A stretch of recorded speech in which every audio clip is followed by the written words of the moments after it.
ألا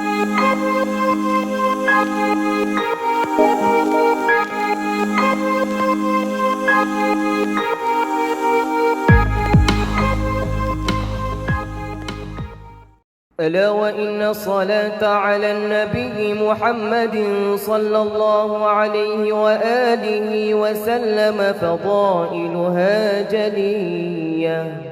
Alhamdulillah, syukur kita kepada Allah Subhanahu wa taala dapat kita bertemu lagi pada malam ini menyambung pembacaan kitab kita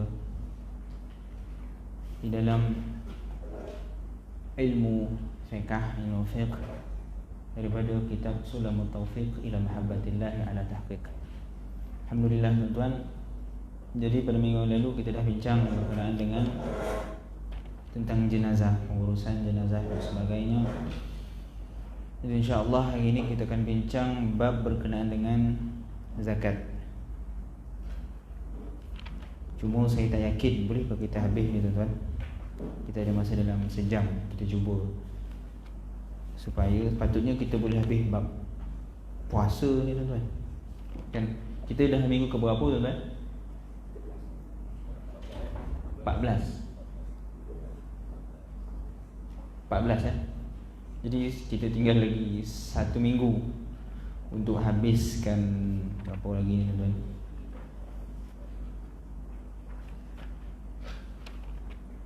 Kalau kita habiskan minggu ni bab zakat, minggu depan kita cuba habiskan bab haji dan puasa. Kemudian tinggal bab muamalat lagi, kan? Dan terakhir sekali bab tasawuf. Bab tasawuf ni boleh baca sendirilah ataupun kita boleh baca laju je. Cuma bab muamalat ni dia kena bincang sedikit detail, kerana bab muamalat ni antara bab yang sukar, kan? Bukan tuan-tuan je, ustaz-ustaz pun takut nak mengajar bab muamalat. Sebab tu tuan-tuan kalau cari masjid pun, berapa banyak je masjid yang mengajar muamalat. Dan orang yang nak mengajar muamalat ni pun tak ramai, melainkan pensyarah-pensyarah di universiti ataupun tuan-tuan guru pondok. Sebab apa? Sebab perbincangan yang sangat sukar, yang sulit dengan istilah-istilahnya dan sebagainya. Dan ada di kalangan orang pun, ustaz-ustaz, dia tahu dia bolehlah mengajar dalam bab fiqh, tapi praktikal secara macam mana kita nak tengok aplikasi di bank, aplikasi di dalam kedai-kedai sekarang, itu agak sukar. Sebab pertama, kerana mereka tidak mencuburi dalam bidang perniagaan. Yang kedua, perbincangan berkenaan dengan bank itu perbincangan yang moden. Jadi orang-orang yang kalau sekadar dia baca buku, itu sukar untuk dia masuk ke dalam perbincangan berkenaan dengan bank, penggunaan sistem kewangan dan sebagainya. Ala kulli hal, kita cuba dengan semampu kita untuk bincangkan bab muamalat jika diberi izin oleh Allah Subhanahu wa taala. Okey.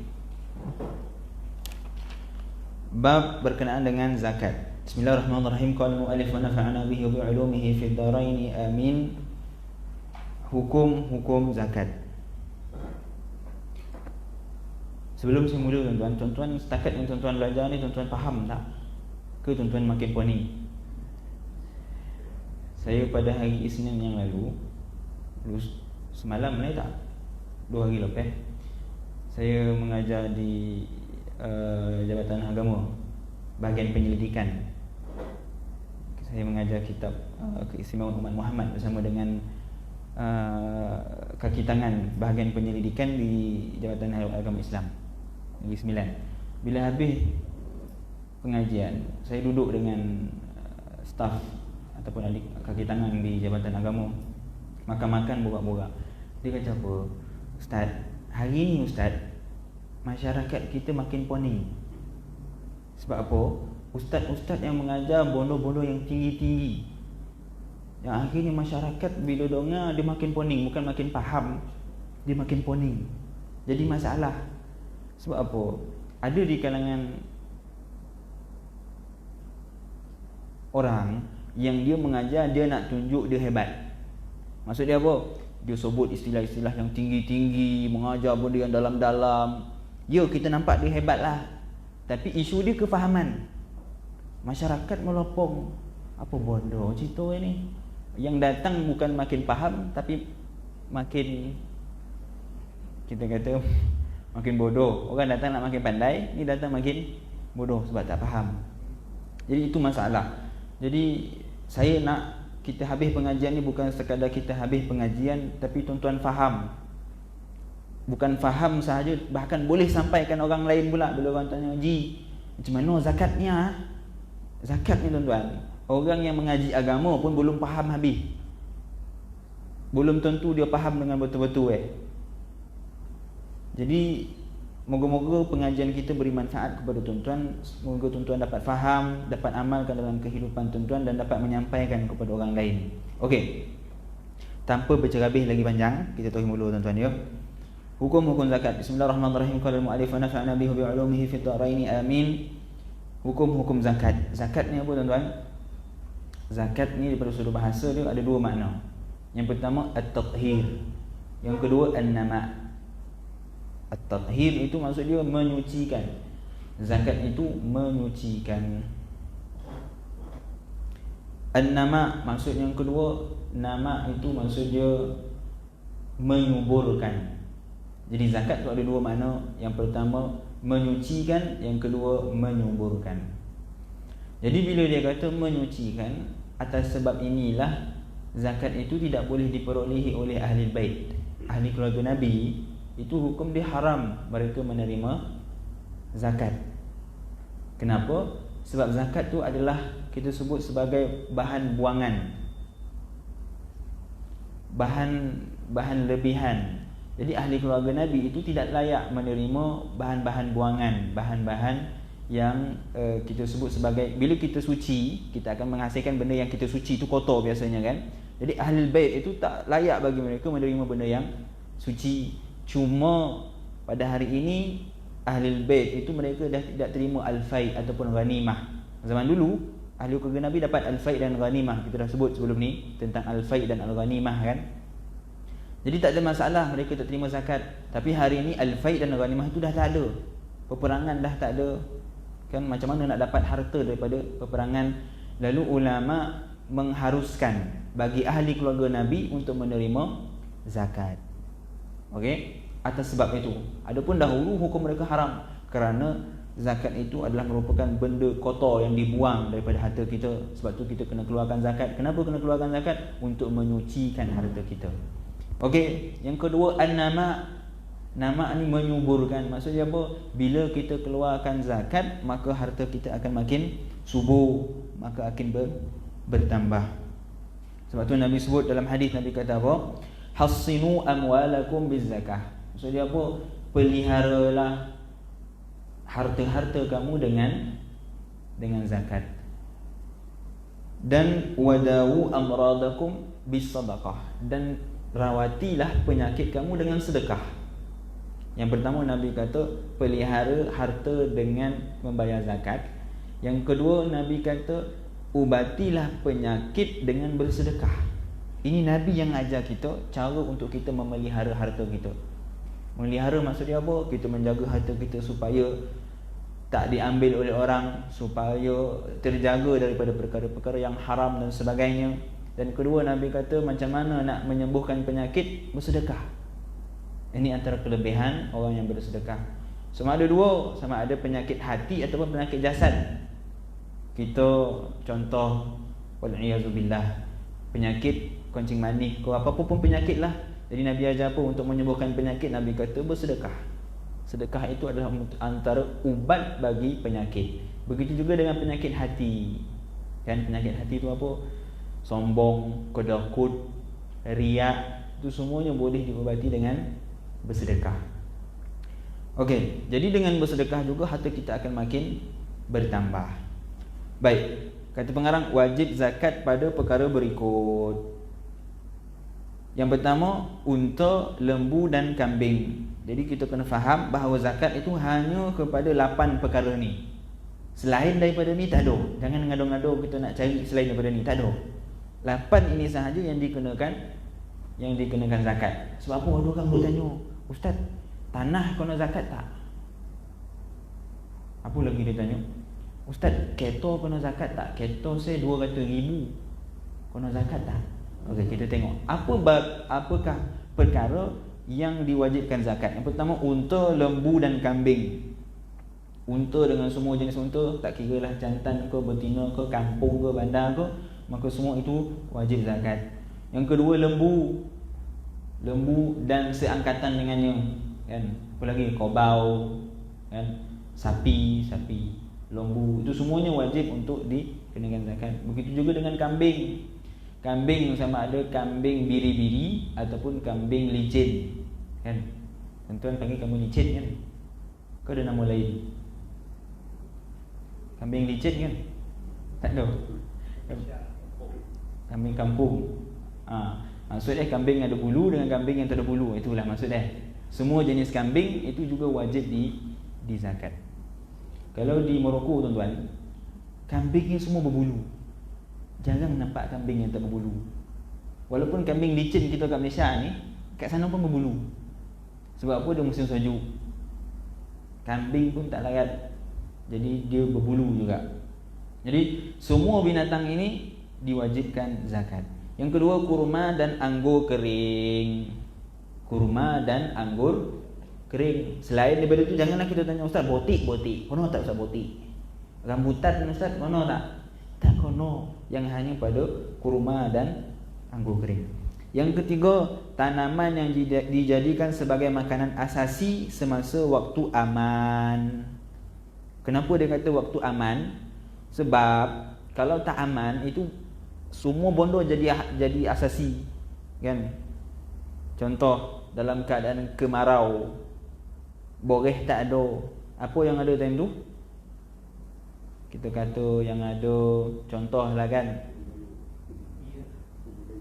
ubi kayu. Jadi ubi kayu tu tak termasuk dalam makanan asasi. Sebab itu ada ketika zaman tak aman. Yang kita sebut ni ketika aman. Contoh dia apa? Gandum, jagung, padi, kacang dan sebagainya. Maka itu makanan asasi. Tengoklah di sesebuah negara. Macam kita di Malaysia, makanan asasi kita boreh, kan? Kalau di negara Arab, gandum. Okey. Jadi bergantung kepada keadaan sesebuah negara. Kemudian yang keempat, emas dan perak. Emas dan perak ataupun kita sebut sebagai an-nuqud. An-nuqud ni dalam bahasa Arab maksudnya duit. Tapi zaman dulu tak ada duit. Dia gunakan emas dan perak. Jadi timbul isu, Ustaz, duit kena zakat tak Ustaz? Cuba tuan-tuan cari duit ada tak dalam ni? Duit tak ada. Habis tu kenapa kita kena bayar zakat pendapatan? Kan? Jadi itu isu. Dia ada live ni, kena hati-hati tuan. Terlopeh kan? Okey. Isu zakat emas dan perak ataupun isu zakat pendapatan. Kita kata, Ustaz, tak ada pun zakat duit dekat sini. Sebab apa? Zaman dulu tak ada duit. Zaman dulu tak ada wang kertas. Mereka berniaga menggunakan. Dari situ ulama kiaskan daripada emas dan perak, ia dianggap sebagai benda yang digunakan untuk jual beli. Jadi dikiaskan pada zaman ini kita tak jual beli guna emas perak, kita jual guna duit ringgit. Jadi duit ringgit ini dikiaskan dengan emas dan perak. Bahkan ada pendapat yang mengatakan duit kita, duit kertas kita itu sebenarnya nilainya sama dengan emas yang ada di bank negara ataupun bank yang berada di UK. Itu dikatakan. Maksud dia apa? Setiap duit itu ada ganti dia dengan emas. Emas, jongkong emas. Itu dikatakan. Ala kulli hal, pendapat itu lemah. Kerana mustahil duit kita itu sama nilai dia dengan jongkong emas yang ada di atas muka bumi. Jadi sebab itu juga ada di kalangan orang, terutama orang tradisional, dia tak nak terima zakat pendapatan. Dia kata zakat pendapatan tu tak ada, saya tak nak keluar zakat pendapatan. Adakah dia dikira sebagai murtad? Sebab kita kata, kita dah bincang pada awal-awal pengajian, orang yang mengingkari perkara yang wajib. Zakat wajib tak? Wajib. Allah sebut dalam Al-Quran, wa aqimus salah wa atu zakat. Dan Allah juga sebut dalam Quran, khudh min amwalihim sadaqatan tutahhiruhum wa tuzakkihim biha. Allah sebut dalam Al-Quran, khudh min amwalihim sadaqah, ambillah duit daripada mereka itu sebagai sedekah. Sedekah dekat ayatnya apa maksud dia? Zakat. Dan Nabi juga sebut buniyal Islam ala khamsin, syahadatu an la ilaha illallah wa anna Muhammad Rasulullah wa iqamis salah wa ita'iz zakah. Islam itu terbina pada 5 perkara: mengucap 2 kalimah syahadah, menunaikan salat, dan membayar zakat. Jadi zakat hukum dia apa? Wajib. Sebab tu zaman Sayyidina Abu Bakar radhiyallahu taala anhu, Sayyidina Abu Bakar mengisytiharkan perang kepada mereka yang tidak mengeluarkan zakat. Jadi ulama bincang. Orang yang kata, ustaz, saya tak nak terima zakat pendapatan. Zakat pendapatan tak termasuk, dia kata. Saya tak nak bayar. Apa hukum dia? Adakah dia murtad? Tidak. Kenapa? Kerana zakat pendapatan itu sendiri berlaku khilaf di kalangan ulama. Ada sebahagian kata menerima, ada sebahagian tak menerima. Yang murtad dia apa? Kalau seseorang itu menolak zakat fitrah, itu murtad. Kenapa? Kerana zakat fitrah itu sepakat. Tak ada yang kata khilaf lah, tak payah bayar zakat fitrah. Tak. Zakat fitrah itu sepakat diterima oleh umat Islam. Okey, jadi bila diterima oleh umat Islam bahawa dia adalah benar, maka siapa yang mengingkarinya, hukum dia adalah murtad. Okey. Emas dan perak, nanti kita akan bincang lebih detail. Ini pengarang cuba cerita secara umum. Yang kelima, hasil galian emas dan perak, ataupun dalam bahasa Arab dia al-ma'din, hasil galian. Okey, ini kena faham. Kan ada orang kata, ustaz, timah kena bayar zakat tak ustaz? Ustaz, petroleum kan bahan galian, kena emas tak? Kena zakat tak? Dia tak kena. Sebab apa? Disebut di sini emas dan perak.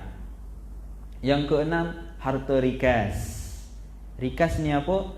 Harta yang ditinggalkan pada zaman jahiliyah, yang ditanam pada zaman jahiliyah, yang berupa emas dan perak. Yang tadi makdin itu tanam juga, tapi tanam dia adalah lepas daripada zaman jahiliyah.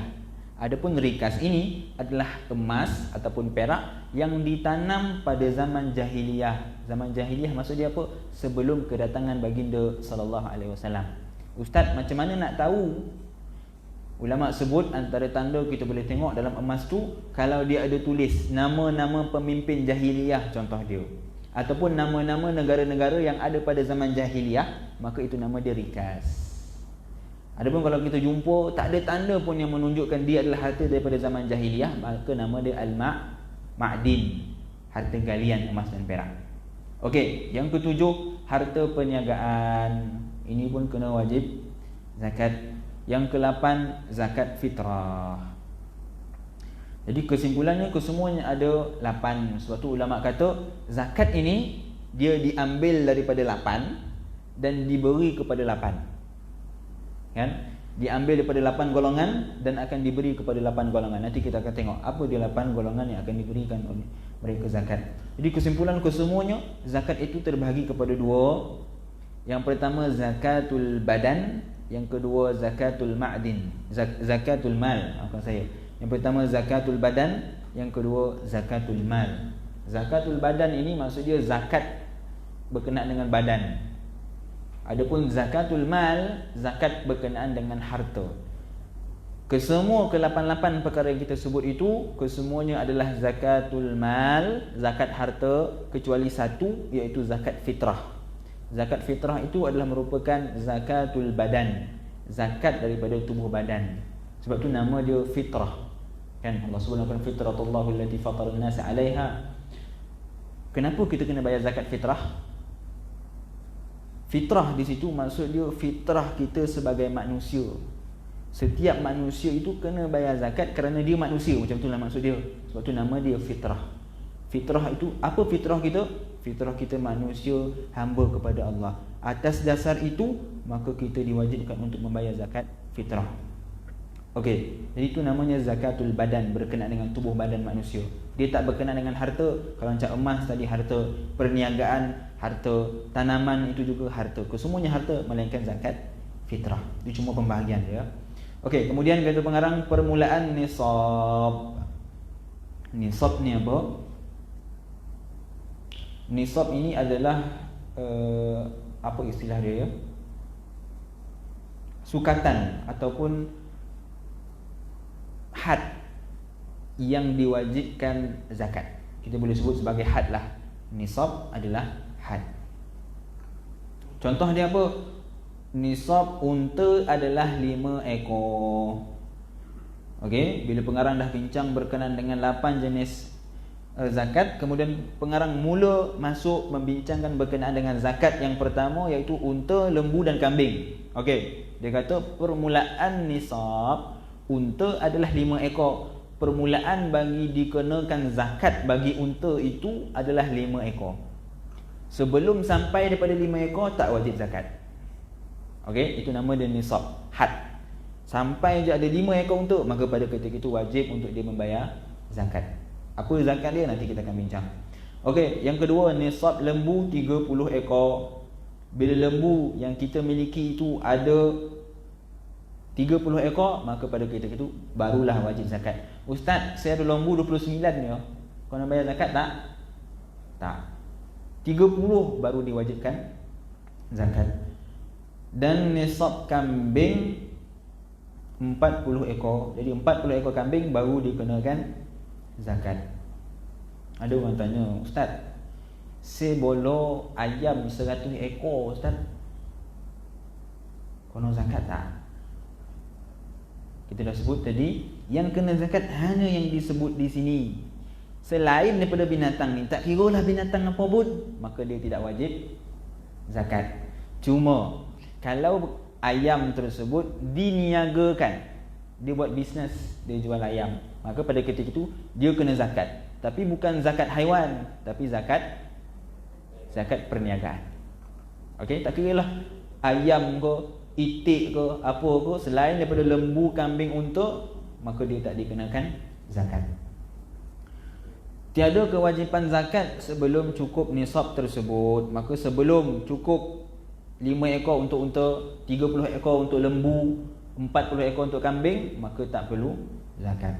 Syarat-syarat wajib zakat adalah yang pertama, mesti cukup setahun selepas cukup nisab tersebut. Okey, ini nama dia haul, kan? Kita ada tuan-tuan yang pernah hadir pengajian majlis haul. Apa maksud majlis haul? Majlis memperingati, kan?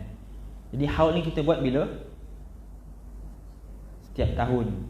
Jadi haul ni sebenarnya maksud dia apa? Haul ini adalah setahun, tempoh dalam setahun, itu nama dia haul. Okey. Jadi lembu tersebut, kambing tersebut, unta tersebut, yang pertama syarat dia mestilah cukup setahun, satu haul. Satu haul maksud dia setahun. Ustaz, saya ada kambing 30 ekor. Tapi belum cukup setahun, mati seekor, tinggal 29. Wajib tak zakat? Tak wajib. Dia mesti 30 ekor selama cukup setahun, maka pada ketika itu barulah wajib dikeluarkan zakat. Okey, yang kedua, mesti digembala di padang ragut. Jadi kalau kambing, lembu, unta itu dipelihara dalam kandang, macam kebanyakan orang buat hari ini, di dalam kandang, maka itu tak wajib zakat. Yang wajib zakat apa? Bila dia lepaskan lembu dan kambing dia dekat padang tanah lapang, makan untuk ragut rumput, tanpa dikawal, tanpa diletakkan rumah yang sesuai untuk dia, maka pada ketika itu dia tidak wajib zakat. Okey, dia mesti digembala di padang ragut. Dia tak boleh diletak di sebuah tempat kawasan yang perlukan kos. Bila diletakkan di sebuah kawasan, di sebuah tempat yang perlukan kos, maksud dia apa? Dia buat binaan, dia buat bangunan besar, dia letak kambing dalam tu. Kambing tu tak keluar-keluar, duduk dalam tu, makan dalam tu, berak dalam tu, semua dalam tu, maka pada ketika itu tak wajib zakat. Bila wajib zakat? Kalau dia lepaskan kambing dia dekat padang untuk meragut rumput. Okey. Yang ketiga, tidak dipekerjakan. Maksud dia apa? Dia tak upah pekerja untuk jaga lembu dia, untuk bagi makan, untuk komeh najis dia dan sebagainya.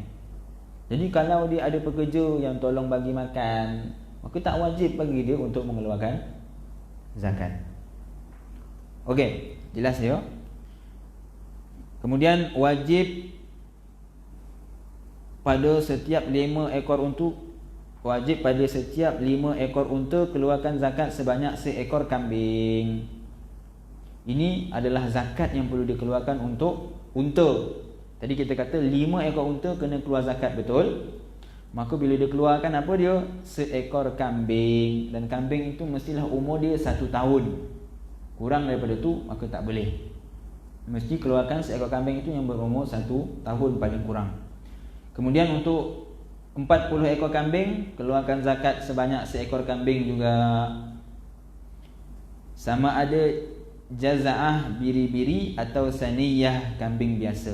Sama ada kambing biri-biri ataupun kambing biasa, maksudnya kambing licin. Okey. Pada 30 ekor lembu, keluarkan zakat sebanyak seekor tabi'.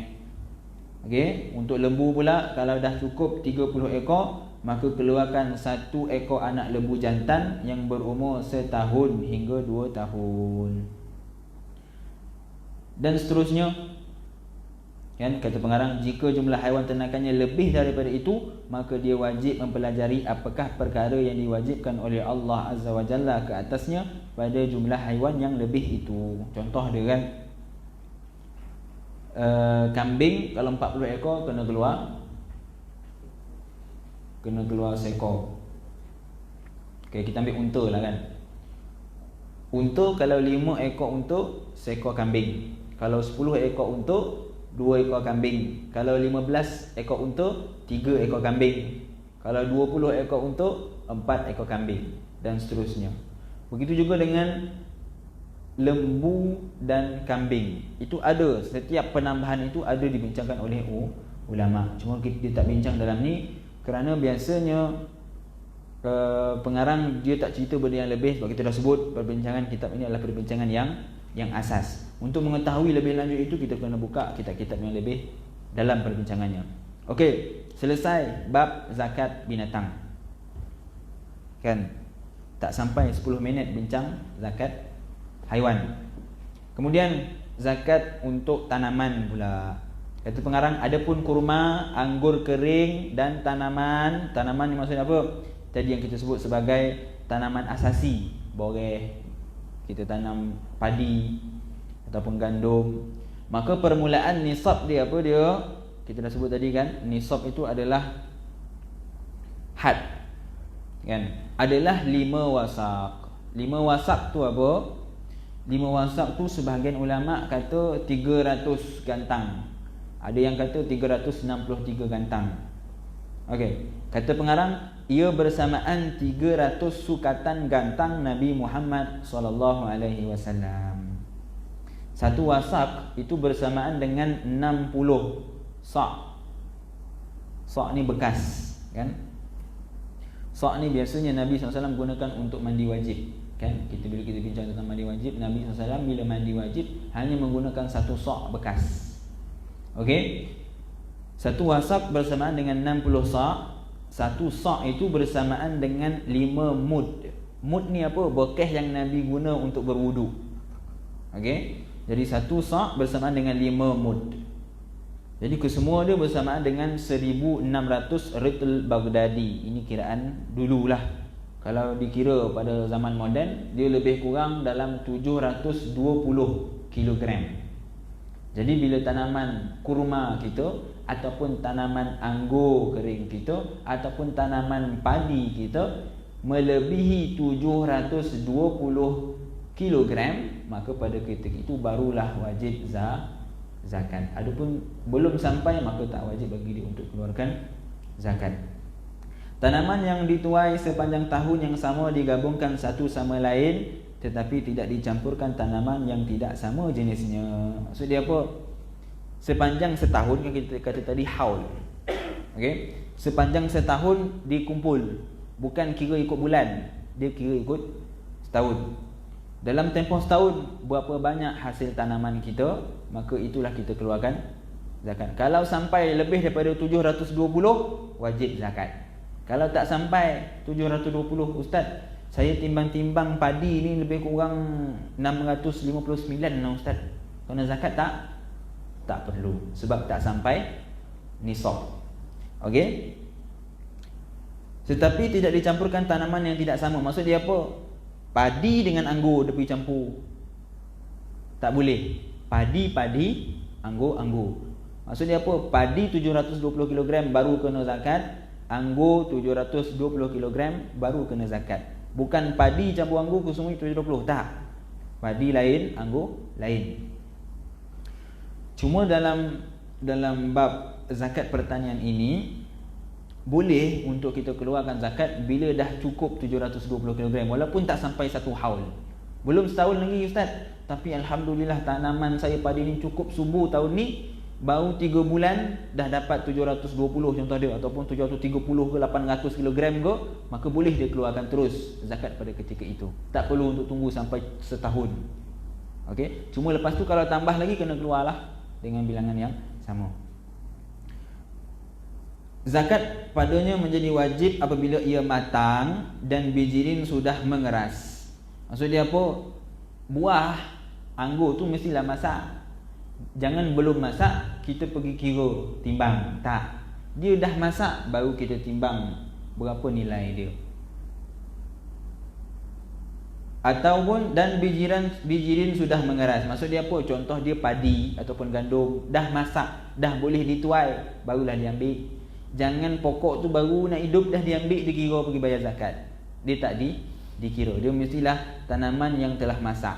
Sebelum daripada tu dia hanyalah tumbuhan yang biasa, macam pokok-pokok biasa.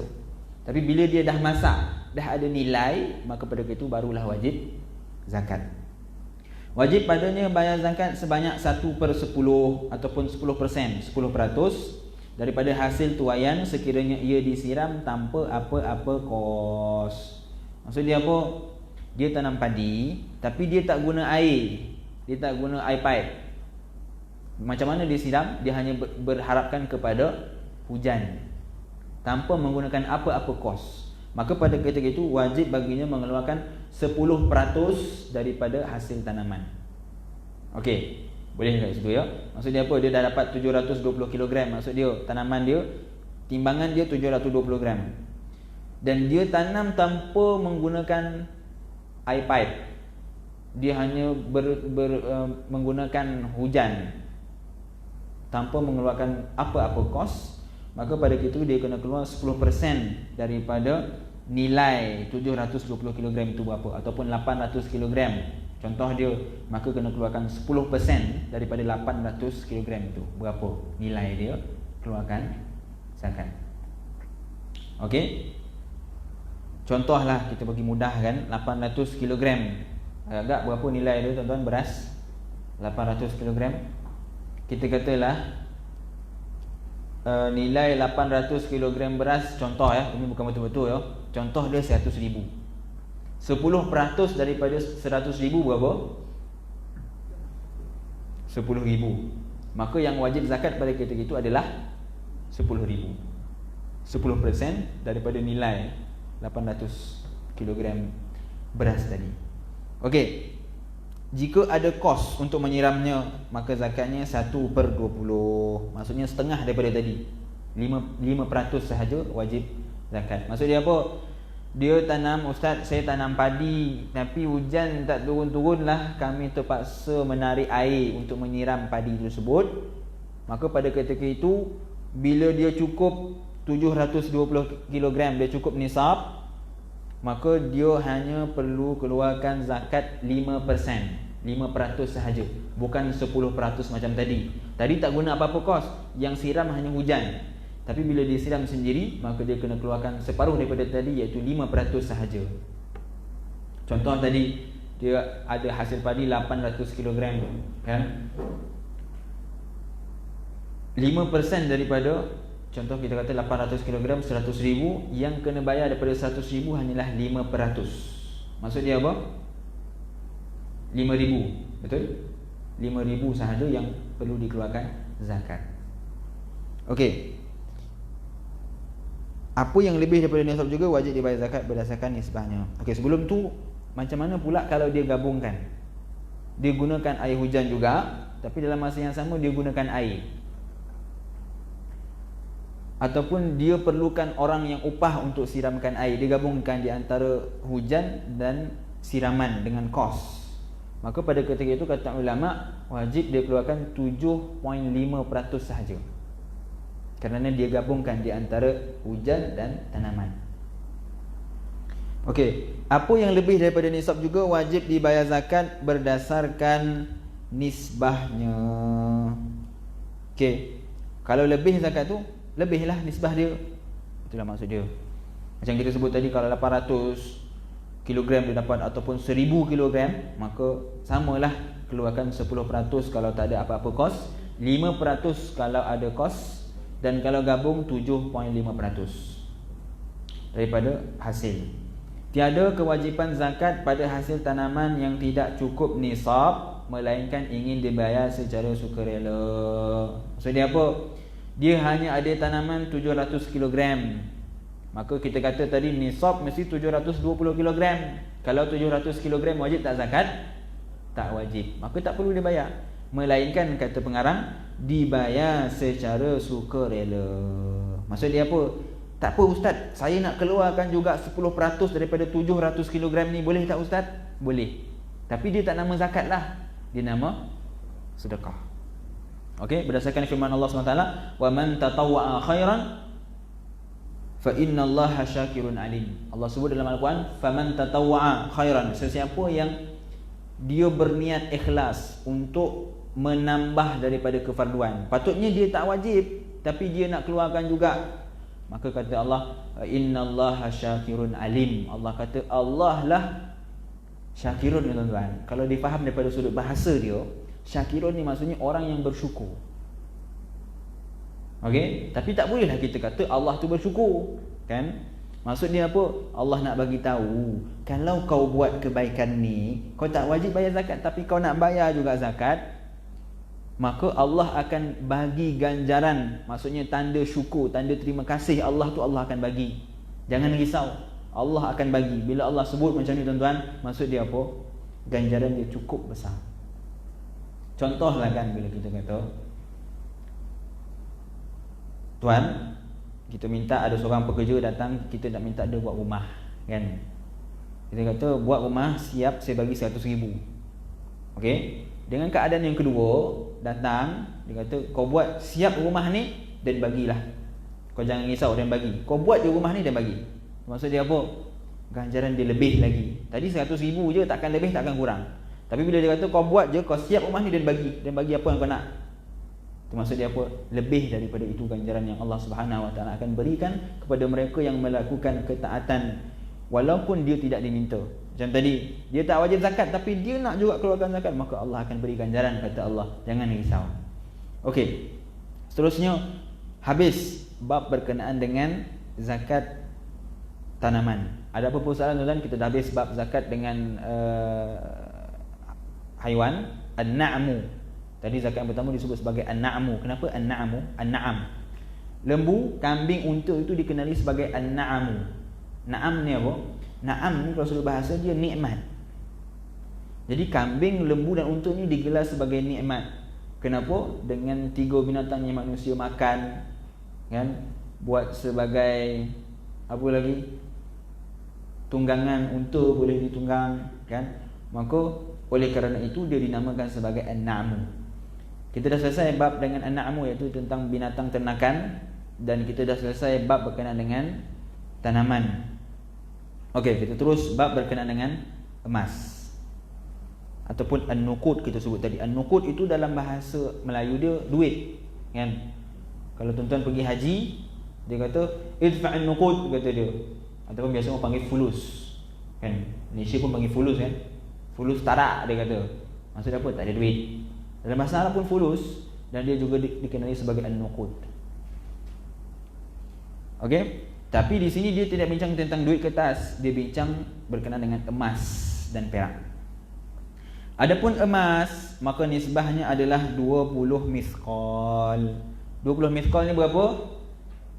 Lebih kurang 85, bukan lebih kurang lah, ulama khilaf. Sama ada 85 ataupun 84 kilogram. Jadi nak selamat kita ambil 85 kilogram. Okey. Jadi nisab had yang wajib bagi emas itu adalah 85 kilogram. Gram. Gram.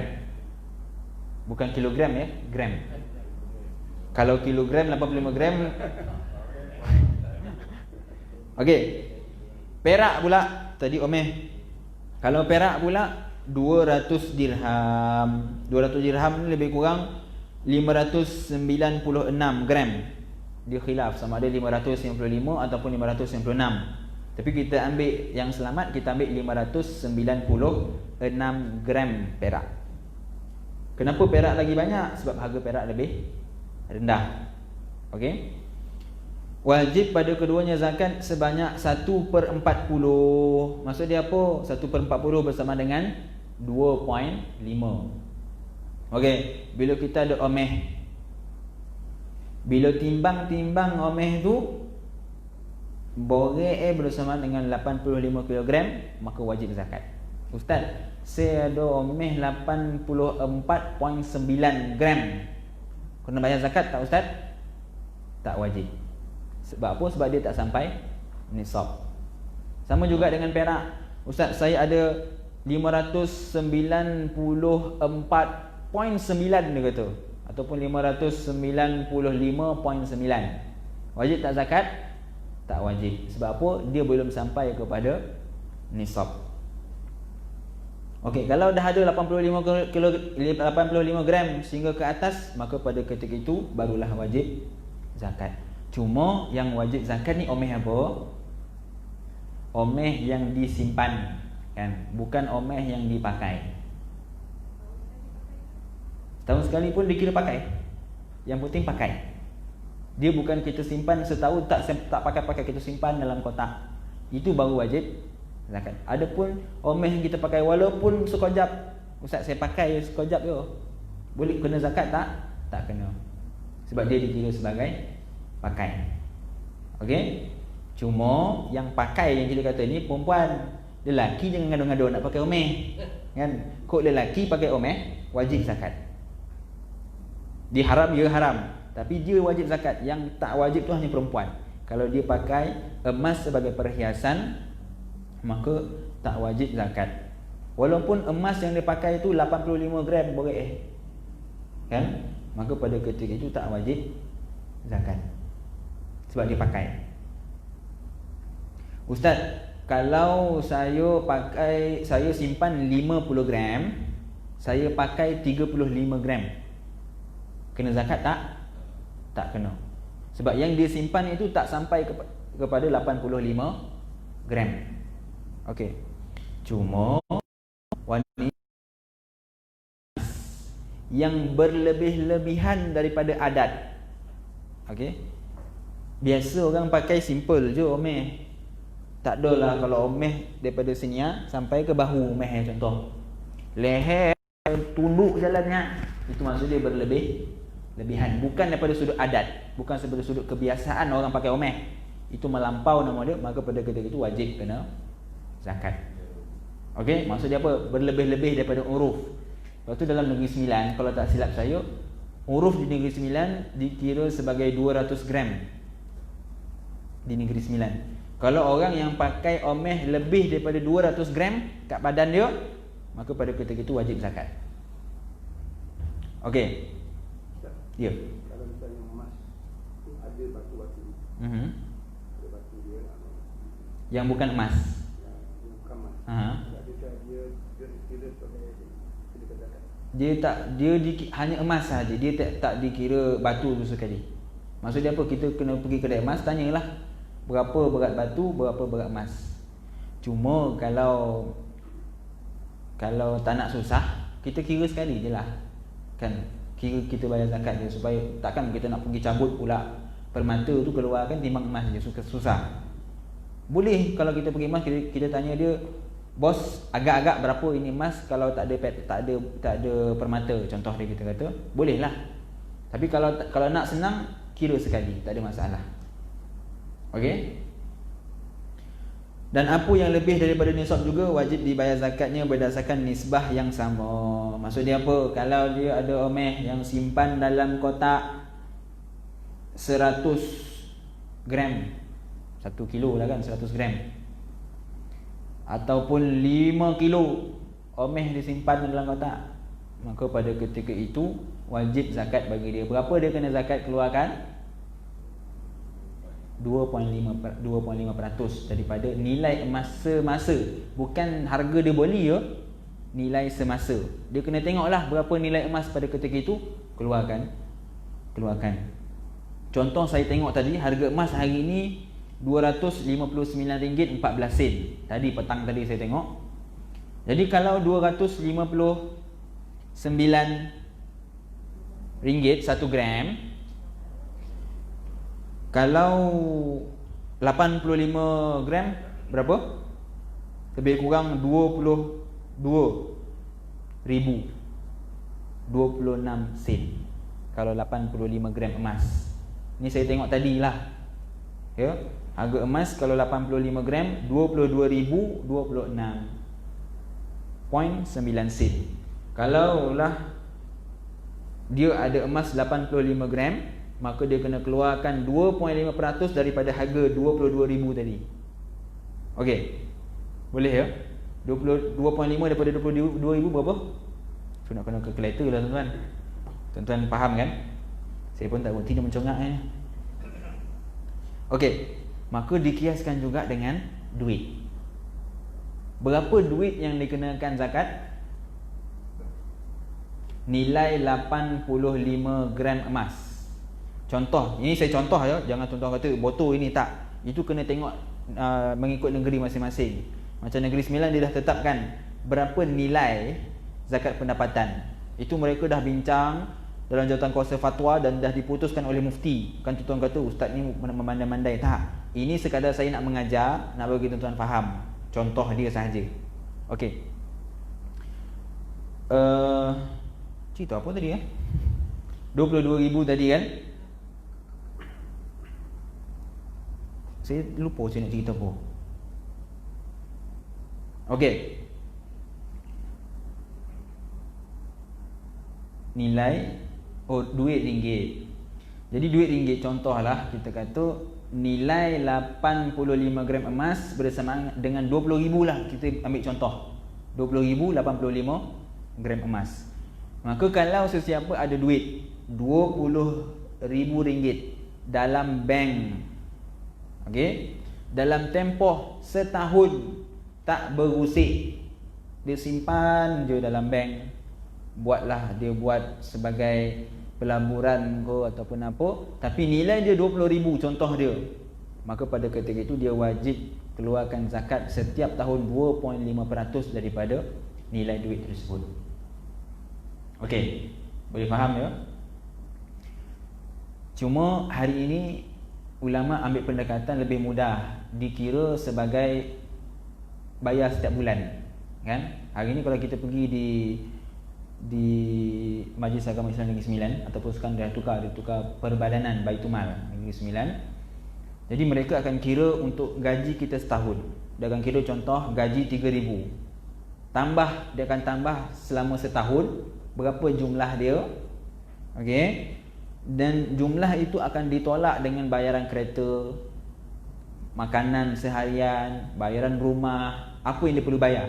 Maksudnya duit yang dia tak guna tu berapa, kalau cukup nisab baru dia keluarkan zakat daripada duit tersebut. Okey. Boleh faham ya?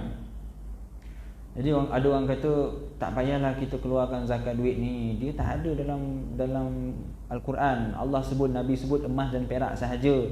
Bila kita tak keluarkan tuan-tuan, berapa banyak majlis agama kita akan hilang pendapatan, hilang duit. Pendapatan yang paling banyak tu kat mana tuan-tuan? Zakat apa yang paling banyak di antara zakat-zakat kita bincang tadi? Majlis agama dapat paling banyak apa? Zakat pendapatan. Bukan zakat perniagaan. Walaupun kita tengok zakat perniagaan orang bagi cek 20,000, 100,000, itu belum menyamai dengan banyaknya hasil daripada zakat pendapatan. Jadi kalau kita tak nak, kita nak ambil pandangan yang jumut, kita kata tak payah bayar duit ringgit, omeh emas dengan perak sahaja, maka akhirnya akan jadi rugi kepada umat Islam. Oleh kerana itu ulama ambil jalan untuk mengeluarkan zakat juga pada duit ringgit. Okey. Syarat wajib zakat pada keduanya adalah cukup haul. Maksudnya apa, kita dah sebut tadi kan, kalau cukup setahun tak berguna, tak berusik, situ je diam sama ada duit ataupun emas ataupun perak, maka pada ketika itu barulah wajib zakat. Kalau dia ada 85 gram, contoh dia simpan omeh dia 85 gram dekat rumah, belum cukup setahun dia pergi gadai 5 gram, dia pergi gadai, tinggal 80 gram. Okey, maka pada ketika itu tak wajib zakat. Walaupun dah nak sampai setahun dah ni, lagi berapa bulan je dia keluarkan 5 gram, dia pergi gadai, maka pada ketika itu tak wajib bagi dia untuk keluarkan zakat. Okey, kecuali apa yang terhasil dari lombong atau rikas. Ni kita sebut tadi sebagai ma'din, kan? Hasil galian emas dan perak daripada dalam tanah, itu maksud dia lombong. Bukan maksud dia biji timah, apa lagi, apa-apalah yang kita dapat daripada dalam tanah selain daripada emas dan perak, maka dia tidak diwajibkan zakat. Termasuk petroleum, kan? Petroleum bayar zakat tak? Tak bayar. Kita kata zakat pendapatan itu lain, zakat petroleum tu lain. Zakat petroleum tu sepatutnya zakat apa? Perniagaan. Dia bukan zakat ma'din, bukan zakat lombong. Sebab dia kata tadi lombong adalah emas dan perak sahaja. Okey, maka zakat padanya wajib dibayar secara segera setelah terhasil, dan pada harta rikas wajib bayar zakat sebanyak 1.5, 1/5. Okey, kalaulah kita jumpa, kita gali-gali tanah, jumpa omeh, maka pada ketika itu, kalaulah emas yang kita jumpa itu nilai dia 85 gram ke atas, maka wajib zakat pada ketika itu. Bukan maksud dia kita tunggu setahun baru kita keluarkan zakat, tak. Kita gali, kita jumpa je emas, walaupun sini sikit, sini sikit, sini sikit, bila kita gabung-gabung kesemuanya 85 gram, maka wajib zakat pada ketika itu, bukan tunggu setahun. Okey. Sama juga dengan rikas. Rikas yang kita dah sebut tadi kan, harta yang ditinggalkan pada zaman jahiliah. Maka kedua-duanya itu wajib zakat pada ketika itu, secara segera, kata pengarang, setelah terhasil. Dan pada harta rikas wajib bayar zakat sebanyak 1/5. Maksudnya apa? 20%, lebih kurang. Bukan lebih kurang lah, nilai dia 20%. Contoh, kita jumpa emas dalam tanah 85 gram ataupun 86 gram, maka kena keluarkan 20% daripada nilai emas pada ketika itu. Ustaz, kenapa tadi 2.5? Kenapa ini sampai 20%? Banyak tu Ustaz. Sebab apa? Sebab kita bukannya kita usaha macam mana pun, kita jumpa, kan? Bukannya harta itu kita simpan ke, kita beli ke, dia adalah hasil yang kita jumpa dalam tanah. Oleh kerana itu nilai dia lebih tinggi yang perlu dikeluarkan zakat. Dan yang kita jumpa dalam tanah tu juga kena pastikan tanah tu tak ada orang. Jangan tanah orang tuan-tuan gali, tuan-tuan kata ni keluarkan zakat. Tak boleh tau.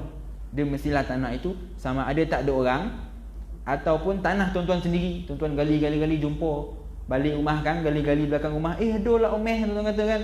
Maka pada itu kalau sampai 85 gram wajib zakat. Ada lagi ke tuan-tuan omeh dalam tanah gitu? Ada orang kata, habis dah Ustaz, dah disapu dek British marin. Ada orang yang dia jumpa lagi emas, dan ada cara untuk tahu di mana kedudukan emas. Itu dalam ilmu falak. Tu kena mengalir ilmu falak lah. Dan dia boleh tahu mana ke tempat dan suasana yang benda tu mesti dalam tanah tu ada emas, dan boleh gali. Dan emas ni tuan-tuan, ataupun apa-apa pun dalam galian tanah ini, dia akan berpusing, dia takkan habis. Bila kita gali-gali habis, lebih kurang dalam Tapi lama lah tempoh dia nak ada balik. Ada kata 100,000 tahun, ada kata 1000 tahun, baru galian tu akan ada balik. Dia boleh wujud semula. Sebab galian tu semua kan hasil daripada bahan buangan, kan? Kita buang-buang dia, proses-proses, akhirnya dia jadi macam-macam, jadi timah dan sebagainya. Okey. Pada harta rikas wajib bayar zakat 20%. Kalau galian berapa? Galian 2.5. Sama macam emas tadi. Dia bukan 20%. Yang 20% hanya rikas. Rikas ni apa? Harta jahiliyah dulu yang kita jumpa. Maka pada ketika itu 20%. Tapi kalau kita gali-gali bukan harta jahiliyah, maka hanya keluar 2.5%. Okey. Kemudian dah habis masa tuan-tuan. Kurang laju ni tuan-tuan. Harta yang dikongsi dua orang, kita masuk zakat perniagaan. Habis zakat emas, kita masuk zakat perniagaan. Adapun zakat perniagaan, maka nisabnya, boleh tuan-tuan laju sikit ya. Adapun zakat perniagaan, maka nisabnya adalah nisab jenis duit yang dikeluarkan sebagai modal berdasarkan nilai pasaran semasa. Ia tidak dikira kecuali pada akhir haul. Maksudnya apa? Dalam perniagaan yang kena keluar zakat itu apa? Dia mula apabila kita keluar modal. Okey? Walaupun modal kita itu tak sampai nisab pun, tak sampai 85 gram emas pun. Okey? Tapi bila kita berniaga selama dalam setahun, kita dapat keuntungan berlipat kali ganda dan nilai dia lebih daripada 85 gram ataupun 85 gram ke atas, maka pada ketika itu barulah wajib zakat. Dia dikira selama setahun. Sebab tu kata pengarang pada akhir haul. Dia bukan dikira pada awal perniagaan. Okey. Contoh, ustaz, saya keluarkan modal dan modal saya tu dah melebihi daripada 85 gram emas. Kan, contoh kita kata tadi dia keluarkan modal RM30,000. Lebih daripada nisab tak? Lebih. Tapi bila dia kena bayar zakat? Nanti hujung tahun, dah cukup satu haul. Bila kira semua-semua, kira bukan sekadar kira untung, kena kira juga kita punya aset. Aset pun termasuk perkara yang perlu dizakatkan. Aset perniagaan, bukan aset peribadi ya. Aset perniagaan. Maksudnya apa? Capital persediaan tu tak ada lah, tak kena zakat. Dia yang berkaitan dengan perniagaan. Contoh kita ada kilang, berapa nilai kilang itu perlu dikira sekali. Semua aset itu dikira. Kalau lebih daripada nisab, maka wajib zakat. Okey, bila nak kira? Hujung tahun, cukup haul baru kira. Okey. Zakat padanya wajib 1/40. Maksud dia apa? 2.5%. Sama macam emas tadi kan.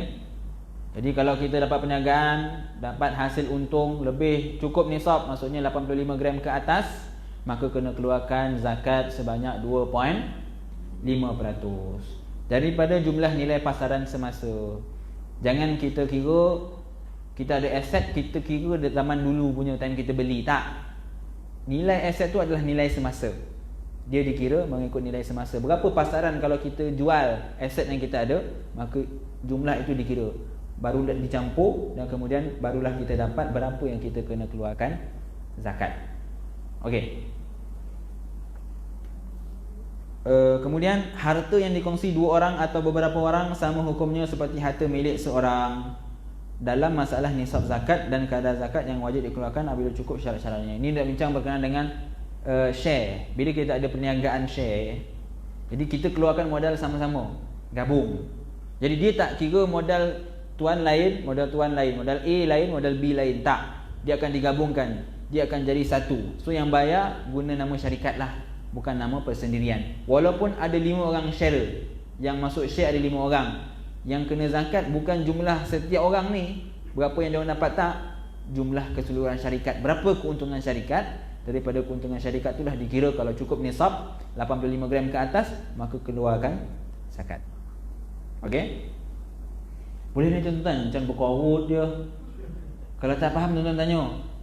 Ya? Saya risau kat ni. Bab zakat ni susah tuan-tuan. Bukan susah lah, dia cuma rumit. Dia perlukan masa sebenarnya. Tapi kita masa terhad kan. Okey. Kemudian seterusnya zakat fitrah, habis zakat perniagaan. Itu secara mudahlah tuan-tuan, sebenarnya perbincangan dia lebih dalam. Dan banyaklah dibincangkan bila nak bayar zakat tu semua, nanti kalau ada rezeki yang lain kita bincang. Okey. Zakat fitrah. Zakat fitrah menjadi wajib apabila sempat hidup walaupun sekejap pada bulan Ramadan dan sekejap pada bulan Syawal. Ini syarat zakat fitrah. Jadi syarat zakat fitrah tu apa? Dia mesti hidup dalam dua zaman, dua masa. Yang pertama Ramadan dan Syawal. Tak cukup hanya Ramadan, dia tak sampai Syawal. Maksudnya apa? Sebelum maghrib raya, sebelum maghrib Idul Fitri tu, malam raya tu, dia meninggal, potang sebelum masa dia meninggal. Ataupun sebelum azan maghrib dia pun meninggal, dia sampai puasa je, tak sampai masuk Syawal. Syawal dikira lepas maghrib kan. Dia tak sampai Syawal, sebelum maghrib dah meninggal, wajib tak zakat fitrah? Tak wajib. Okey. Yang wajib dia apa?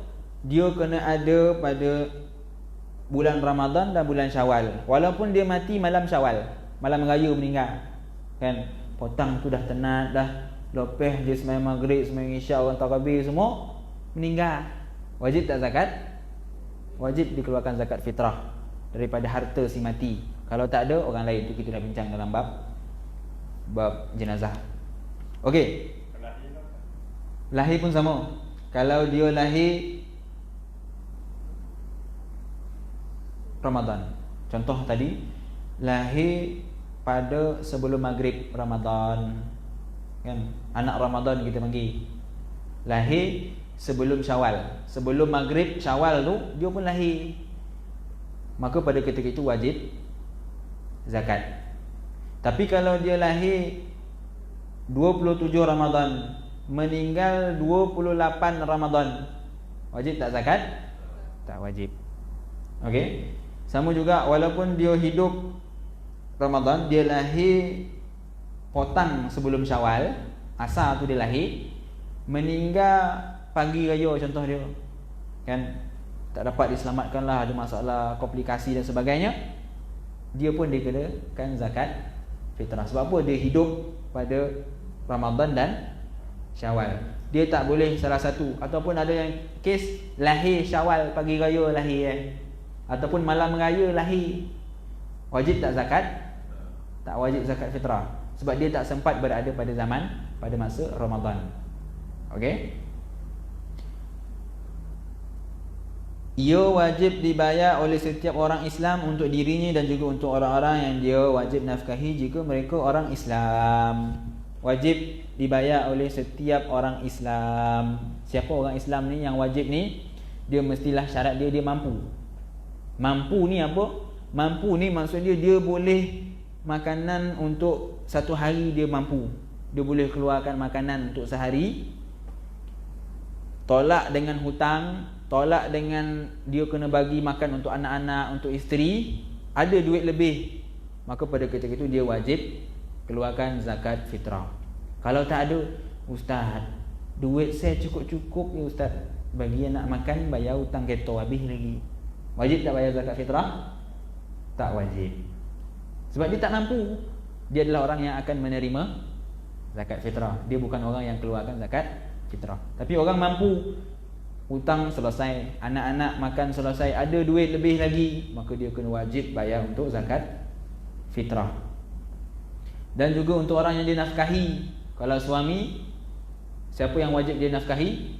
Isteri, anak-anak. Maka isteri dan anak juga wajib untuk si bapa untuk mengeluarkan zakat fitrah.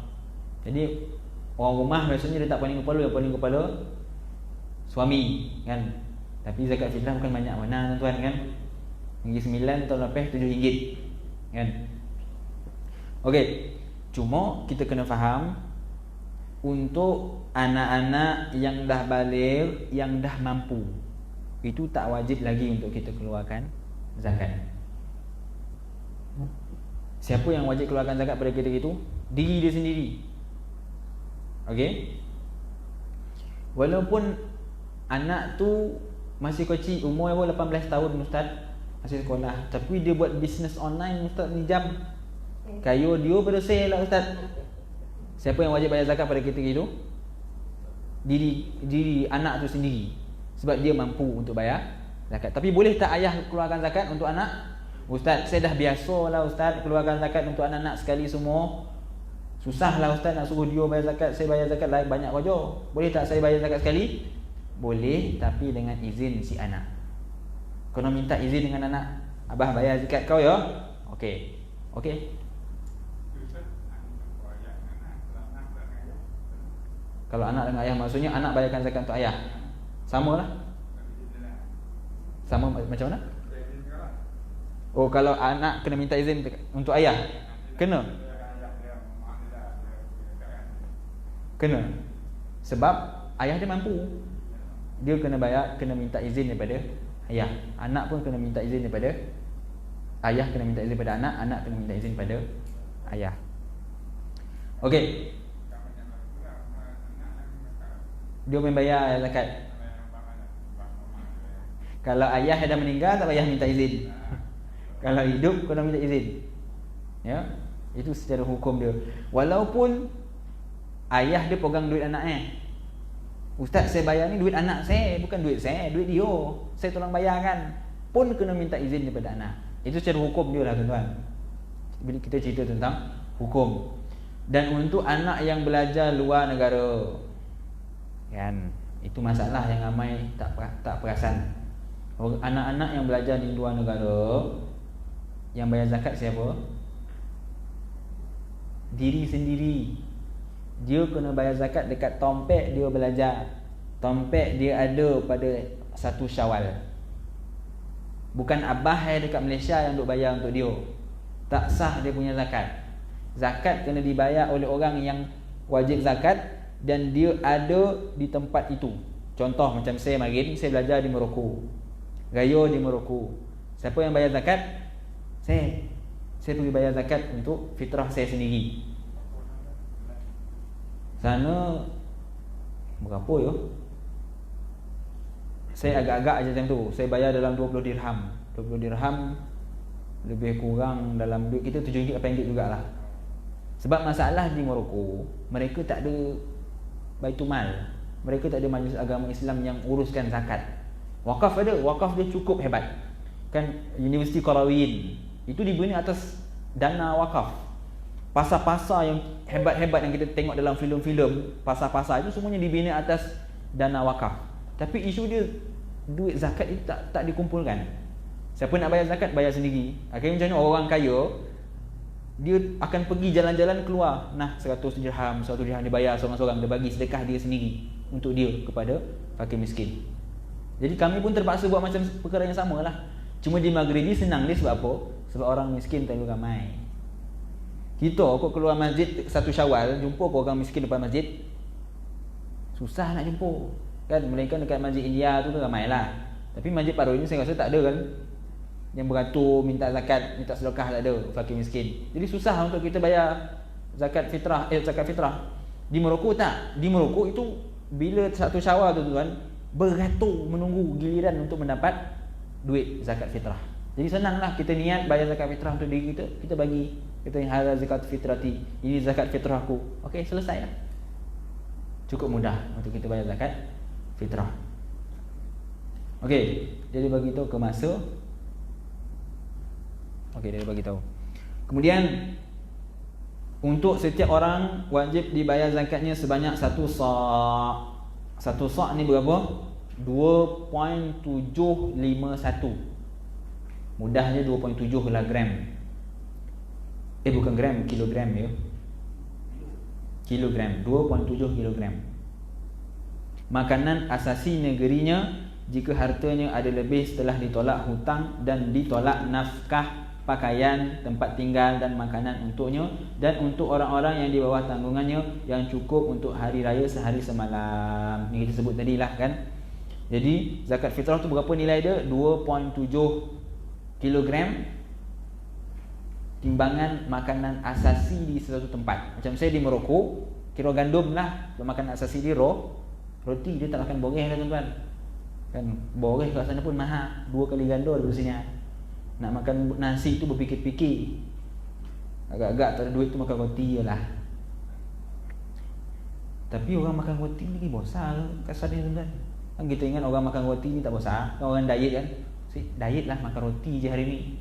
Orang merokok tu bosan-bosan makan roti lah dia. Kan dengan kita ingat makan roti tak gemuk. Okey. Tapi kita ni bila dah tak payah cerita tuan-tuan. Kang tak habis ni Kang. Mana tadi? Makanan asasi negerinya jika hatinya lebih ditolak. Kita dah bincang tadi kan. Makanan asasi, kalau tolak pakaian, tempat tinggal, hutang semua ada lebih, maka barulah wajib untuk dia keluarkan zakat untuk diri dia dan orang lain. Ustaz, saya ada lebih, tapi untuk diri saya Ustaz RM7 je lebih duitnya. Untuk anak, untuk bini tak ada dah. Maka pada ketika itu bayar untuk diri sendiri. Anak dengan keluarga tak wajib untuk kita keluarkan zakat. Sebab tak mampu nak macam mana? Keluarkan zakat untuk diri sendiri. Okey. Bila masa pengarang tak sebut ya, bilakah masa untuk bayar zakat fitrah? Itu bermula sunat.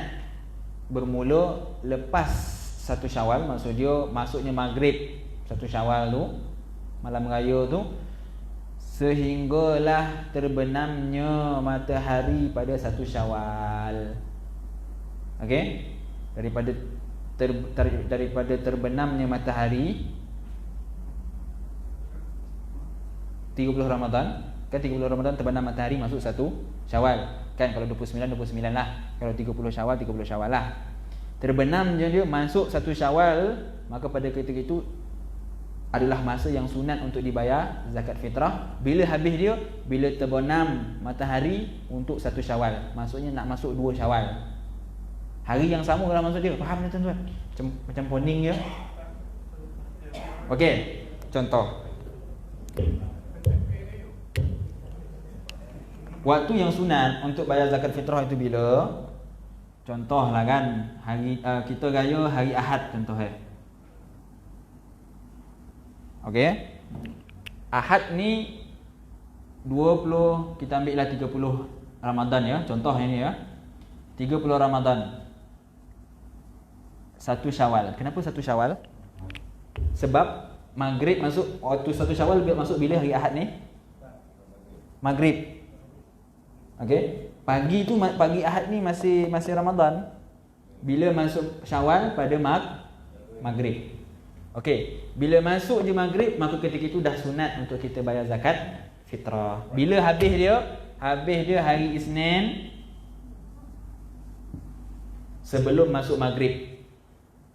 Contoh masuk maghrib pukul 7.30. Contoh yang ni ya. Okey. Sebelum lagi tak ada. Masa habis dia bila bayar zakat fitrah? Sebelum 7.30. Habis dia 7.30 masuk je maghrib, maka habis masa untuk bayar zakat fitrah. Wajib tu kan? Wajibnya. Wajib. Okey. Nanti kita cerita wajib ya. Ini waktu yang afdal. Waktu afdal yang paling terbaik dia bila? Daripada masuknya 1 Syawal. Ini afdal ya. Masuknya 1 Syawal sehinggalah khatib naik untuk menyampaikan khutbah. Itu waktu afdal. Paling afdal untuk kita keluarkan zakat fitrah. Cuma isu dia ustaz, semayang raya pukul 8. Pukul berapa saya nak bangun ustaz? Kan malam tu pula tergobir rumah ke rumah. Baru ada lagi ke tu kan? Ada lagi ya? Tergobir rumah ke rumah. Jadi tak ada masa ustaz nak pergi nak bayar zakat fitrah. Sebab tu ulama kata ini adalah waktu yang afdal. Okey. Ustaz, habis tu kenapa kita bayar zakat 1 Ramadan dah boleh bayar zakat dah? Ustaz kata 1 Syawal sampai habis, sampai maghrib 1 Syawal tu. Jadi ulama disebabkan masa yang singkat ini, kalaulah kita buat masa yang singkat ni tuan-tuan agak boleh tak kita bayar zakat? Imam pening kepala, beratur kemeng panjang nak bayar zakat. Jadi oleh kerana itu ulama mengharuskan untuk kita bayar zakat bermula daripada 1 Ramadan. Okey, kenapa kita kata sunat untuk kita bayar dalam tempoh ni? Sebab 1 Ramadan tu tuan-tuan yakin ke tuan-tuan hidup sampai Syawal? Sebab tu dia boleh bayar, cuma kita belum tentu kita hidup di 1 Syawal. Sebab syarat kita kata tadi apa? Zakat fitrah mesti hidup Ramadan dan Syawal. Kok bayar Ramadan sebelum habis Ramadan dah meninggal, kan? Jadi tak wajib zakat. Dia kira sedekah. Jadi ulama kata harus. Sebab tu ini waktu sunat. Yang 1 Ramadan adalah waktu yang harus. Boleh tak bayar zakat? Boleh. Itu namanya ta'jilul fitrah. Kita dahulukan bayar fitrah. Walaupun kita tak tahu kita hidup lagi, tapi boleh. Kerana apa? Sebab kesempitan waktu. Jadi dibolehkan untuk kita bayar zakat fitrah. Cuma isu dia tentang online hari tu kan. Baru-baru ni kan bayar online, kita tak ada amal. Jadi ada orang kata tak sah, tak boleh, kena bayar dengan akad. Salam imam, mam ni zakat fitrah, ya saya terima. Jadi kita kata apa tuan-tuan? Kadang-kadang dalam hukum ni kita tak boleh. Tak boleh dah cerita tuan-tuan panjang tu, saya nak habiskan ni Saya cerita sikit lah. Hukum ni tak boleh terlalu ketat. Kita tak boleh kita nak tengok botol-botol macam mana ulama dulu sebut. Tak boleh. Akhirnya kita yang susah. Zaman Covid, imam pun takut nak salam, kan? Macam mana nak bayar? Dia kata tak boleh, kena tak bayar sendiri-sendiri, kena pergi jumpa. Dia kena faham hukum itu berubah mengikut keadaan dan suasana. Itu orang ramai tak faham. Jadi tak ada masalah, boleh zakat guna online, sah. Tuan-tuan janganlah risau. Janganlah dengar-dengar orang yang ngobat tak sah tu. Sah. Tuan Mufti kita, Datuk Mufti pun dah keluarkan fatwa, sah. Jadi janganlah kita risau. Okey. Terakhir tuan-tuan, terakhir sebelum kita masuk berpuasa pada minggu depan, wajib niat pada semua cabang zakat selepas ia dibahagi-bahagikan. Zakat wajib diserahkan pada sesiapa yang ada di kalangan yang 8. Okey, wajib niat. Kena niat tuan-tuan bayar zakat, kena niat. Tak niat tak sah, tak kira tuan-tuan bayar zakat. Tak kiralah zakat apa pun, zakat fitrah ke, zakat harta ke, zakat apa pun, perniagaan ke, semuanya kena niat. Walaupun orang yang contoh majlis agama Islam, walaupun dia bayar nanti tak ada niat, tak apa. Yang niat tu siapa? Tuan-tuan kena niat. Sebab Nabi sebut innamal a'malu bin niat. Jadi niat itu penting untuk membezakan di antara sedekah dengan zakat. Kalau tuan-tuan tak niat, dia kira sedekah biasa je. Tuan-tuan masih wajib untuk bayar zakat. Okey? Dibahagikan zakat kepada 8 golongan. Ini berdasarkan firman Allah, innamas sadaqatu lil fuqara'i wal masakin wal 'amilin 'alaiha wal mu'allafati qulubuhum dan seterusnya ayat Allah sebut dalam Quran. Jelas Allah nyatakan 8 golongan yang wajib untuk bayar zakat. Yang pertama siapa dia? Fakir. Yang kedua miskin. Apa beza fakir miskin tuan-tuan?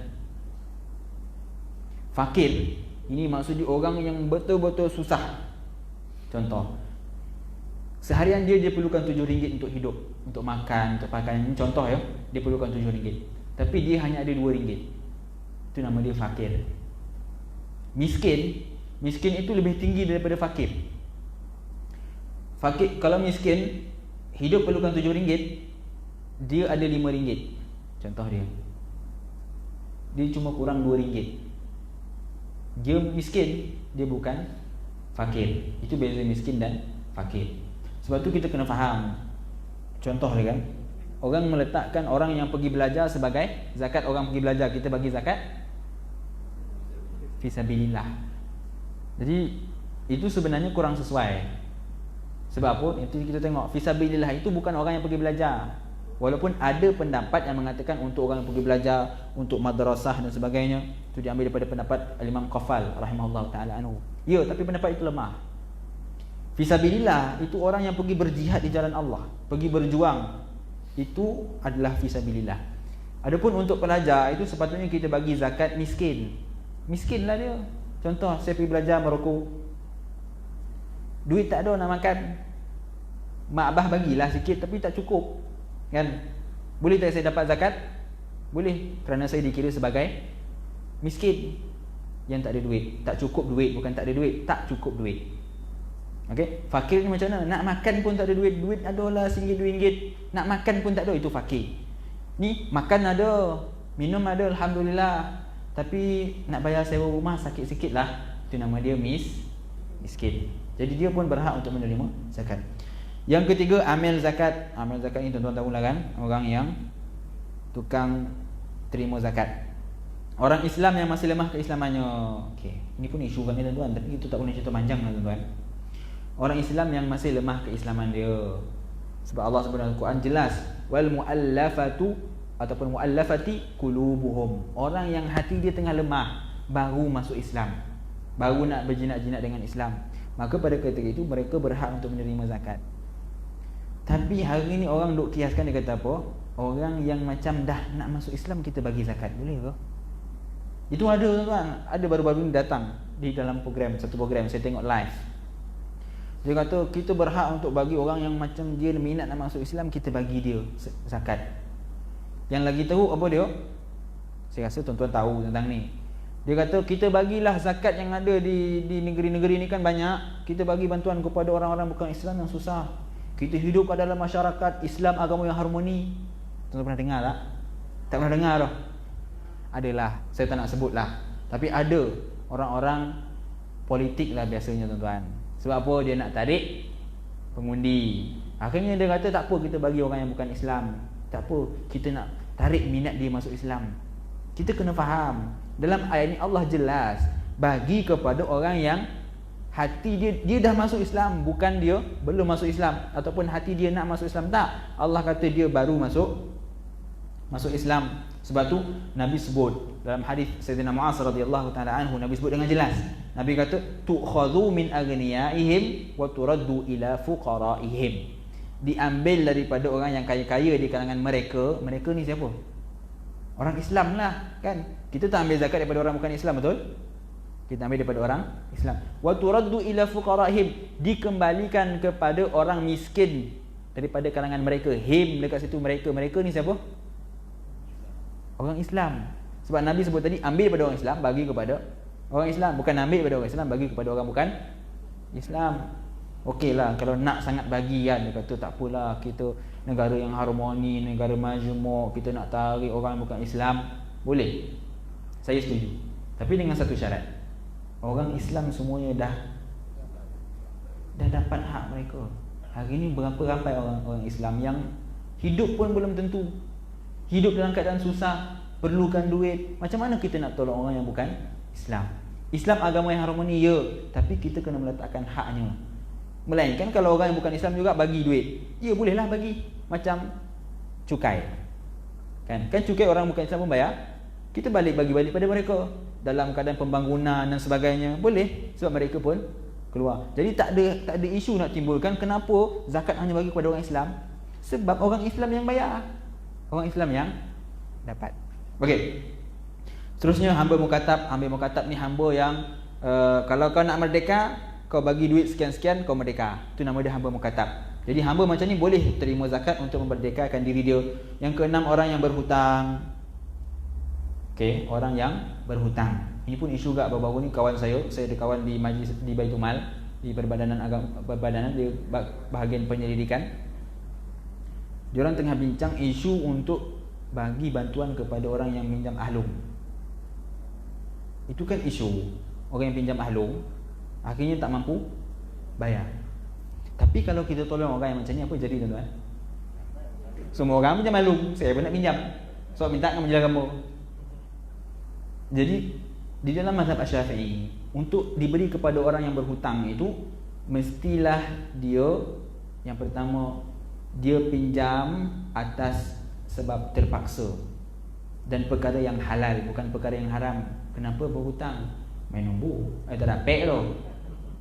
Sebab dia perkara yang haram. Jadi perkara yang halal maksud dia apa? Kenapa pinjam ni? Saya nak beli susu anak, tak ada duit dah. Anak menangis yo, terpaksa pinjam. Nak macam mana lagi ustaz? Maka pada itu boleh tak ayah kamu tolong? Bolehlah diberikan zakat kepada mereka kerana mereka berhak untuk menerima zakat. Okey. Cuma yang bab ahlung tu nanti itu majlis agama lah yang akan bincang sama ada mereka berhak ataupun tidak. Tapi isu kalau kita bagi, semua orang nak, mungkin mereka boleh buat tapis dengan cukup teliti siapa yang betul-betul boleh mampu untuk diberikan. Okey. Orang yang berperang tanpa menerima gaji, ini kita sebut sebagai fi sabilillah. Orang yang pergi berperang, bukan orang yang pergi belajar, orang yang pergi buat madrasah, buat binaan masjid, itu tidak termasuk di dalam fi sabilillah menurut pendapat yang paling kuat dalam mazhab Asy-Syafi'i. Walaupun ada pendapat yang lemah mengatakan Fisabilillah juga dikira buat masjid, pergi belajar agama dan sebagainya. Tapi pendapat yang kuat dia tidak termasuk. Dan orang yang pergi berperang tu juga dia mesti tak dapat gaji. Kalau dia dah dapat gaji, kerajaan dah bayar gaji cukup allowance, dia tak wajib terima zakat. Okey, yang ketujuh, yang ke-8 yang terakhir orang yang musafir. Jadi orang yang musafir ini adalah satu golongan yang walaupun dia jutawan, dia dekat Malaysia jutawan, 1.5 bilion duit dia, kan? Tapi bila pergi ke Mekah, dia kena rompak. Habis semua duit yang ada kat dia pada ketika itu. Nak minta daripada Malaysia pun tak dapat. Maka pada ketika itu, walaupun dia kaya di Malaysia, di Mekah dia wajib terima zakat. Maksudnya apa? Dia berhak untuk terima zakat. Dia termasuk daripada golongan yang musafir. Ya? Ibnu Sabil tu musafir lah. Musafir tu Ibnu Sabil. Ibnu Sabil dalam Al-Quran Allah sebut wal muallafati qulubuhum wa fir riqabi wal gharimin wa fi sabilillah wa ibnis sabil, kan? Wa fi sabilillah wa ibnis sabil. Wa ibnis sabil ni siapa? Orang yang bermusafir. Okey? Ustaz, kenapa tak masukkan pelajar dalam Ibnu Sabil? Tak boleh. Kalau nak masuk dalam pelajar Ibnu Sabil, itu bukan Negeri Sembilan yang bayar zakat. Negara yang dia pergi tu kena keluarkan zakat. Faham? Sebab dia Ibnu Sabil, dia pergi ke tempat orang. Yang bayar zakat tu siapa? Orang yang kat sana lah, bukan orang yang dekat tempat asal dia. Okey? Jadi Ibnu Sabil ni bagi orang yang dia pergi berjalan jauh, dan dengan syarat dia pergi berjalan jauh sebab yang halal, bukan pergi buat maksiat, kan? Pergi buat perkara yang haram, itu tidak berhak untuk terima zakat. Tapi orang yang pergi berjalan atas niat yang baik, nak pergi kerjakan umrah, pergikan haji, dapat musibah, duit hilang, habis semua tak ada, maka pada ketika itu wajib digunakan zakat. Tidak harus dan tidak sah zakat serahkan kepada selain mereka. Okey, jelas ya tuan-tuan? Wallahu a'lam. Cukuplah tuan-tuan, puasa boleh dah. Saya minta maaf tuan-tuan, panjang betul cerita Dan tuan-tuan doalah kita dapat habiskan kitab ni.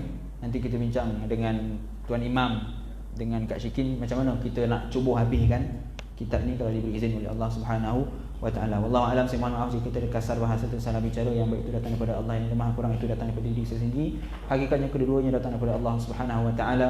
Kita tangguh majlis dengan tasbih kafarah dan suratul asr. Subhanakallah wa bihamdika asyhadu an la ilaha illa anta astaghfiruka wa atubu ilaik. Bismillahirrahmanirrahim. Wal 'asri innal insana lafi khusri illa alladziina amanu wa 'amilus solihati wa tawassaw bil haqqi wa tawassaw bis sabr. Assalamualaikum warahmatullahi taala wabarakatuh. ألا وإن الصلاة على النبي محمد صلى الله عليه وآله وسلم